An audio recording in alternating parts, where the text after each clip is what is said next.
கிறிஸ்துவுக்குள் பிரியமானவர்களே, இந்த அருமையான நாளிலும் கூட உங்களை பார்ப்பதில் நான் மிகுந்த மகிழ்ச்சி அடைகிறேன். இந்த நாளிலும் கூட கர்த்தர் நம்மளோடு பேசின ஒரு வார்த்தை எபிரேயர் 6ஆம் அதிகாரம் அதோடைய 14வது வசனம். நிச்சயமாகவே நான் உன்னை ஆசீர்வதிக்கவே ஆசீர்வதித்து உன்னை பெருகவே பெருக பண்ணுவேன் என்று நம்முடைய தேவனாகிய கர்த்தர் இந்த நாளிலும் கூட நம்மளை பார்த்து சொல்கிறார். நிச்சயமாகவே நான் உன்னை ஆசீர்வதிக்கவே ஆசீர்வதிப்பேன் என்று நம் தகப்பனாகிய இயேசு கிறிஸ்து சொல்லுகிறார். இந்த வார்த்தை யாரை பார்த்து சொன்னார் என்றால் ஆபிரகாம் ஒரு தேவ ஊழியன்.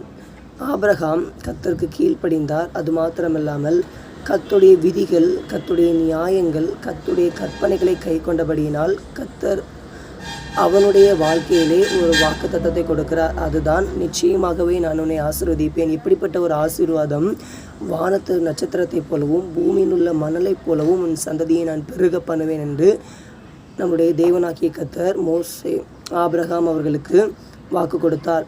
அதே போல் நம்முடைய வாழ்க்கையில் ஒரு ஆசீர்வாதம் நடக்க வேண்டும் என்றால் முதலாவதாக நாமும் ஆபிரகாம் அவர்களைப் போல நாமும் கர்த்தருக்கு கீழ்ப்படிந்து அவருடைய வார்த்தைக்கு செவி கொடுத்து அவருடைய விதிகள், அவருடைய கற்பனைகளை நாம் கை கொள்ளும் பொழுது ஆபிரகாமை போல நம்முடைய வாழ்க்கையையும் அவர் நம்மை ஆசீர்வதிக்கிறவராக இருக்கிறார். ஆகவே எதைக்கண்டு நாம் சோர்ந்து போக வேண்டாம், நாம் தளர்ந்து போக வேண்டாம்.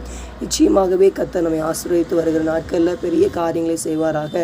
இப்பொழுது கூட நம்ம ஜெபிக்கலாமா? நேசிக்கிற நல்ல தகப்பனே, அப்பா, ஆபிரகாமுக்கு நீங்கள் கொடுத்த வார்த்தை அப்பா, நிச்சயமாகவே நான் உன்னை ஆசீர்வதிப்பேன் என்று சொன்னீங்களே தகப்பன். அதே போல் அப்பா ஆண்டவரே, அவங்க எப்படி ஆண்டவரே உடைய வார்த்தைகளை அப்பா கை கொண்டு நடந்தபடினால் அதே போல் அப்பா நாங்களும் உடைய வார்த்தைகளை கை கொண்டு அப்பா நடக்கிறவர்களாய் ஆண்டவரே சப்பா உதவி செய்யுங்க. அது மாத்திரமில்லாமல் அப்பா நீர் கொடுத்த ஆண்டவரே வாக்கு தத்தத்தை அப்பா அவங்க பொறுமையோடு காத்திருந்து பெற்றுக்கொண்டாங்களே, அதே போல் ஆண்டவரே நாங்களும் எங்களுடைய வாழ்க்கையில் அப்பா நீர் எங்களுக்கு வாக்கு கொடுத்துருக்கிறீங்க தகப்பனே. அப்பா அந்த வாக்கு தத்தத்தை நாங்கள் பெற்றுக்கொள்ள பொறுமையோடு காத்திருந்து அப்பா அதை சுதந்திரித்துக் கொள்கிற பிள்ளைகளாக எங்களை மாற்றுங்க ஆண்டவரை. தொடர்ந்து வழி நடத்துங்க. பெரிய